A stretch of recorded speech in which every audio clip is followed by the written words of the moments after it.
Hey guys, here we are.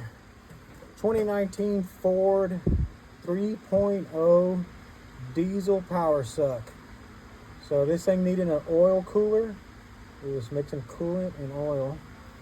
So by the book, they want you to remove this valve cover intake assembly, all of these hard lines, replace them. They're a one-time use.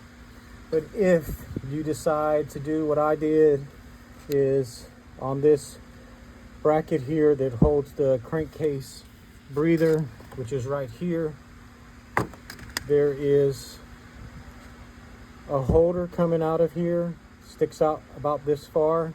I've already cut it off, and what it's for is this stem here on the crankcase breather.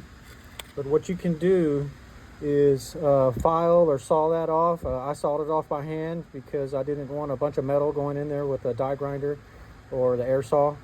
So I simply sawed that off by hand. It took a little bit of time, but I did it. It wasn't that hard.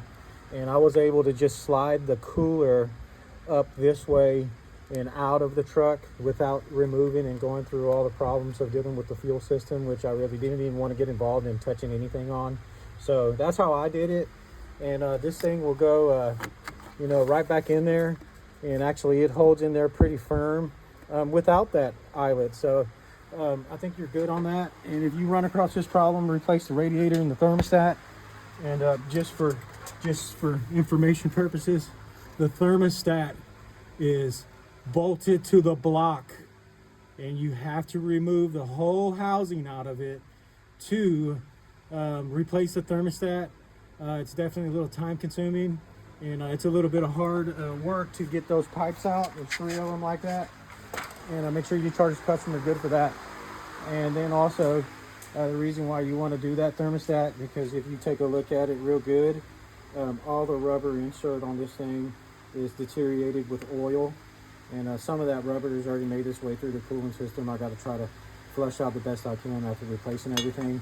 And last but not least, there's your oil cooler in your FORD, but for some reason it's got Jaguar and Land Rover writing on it, so that's probably the real true cause of why it's got that problem. But anyways, just trying to help out. I mean, I didn't see any videos on there.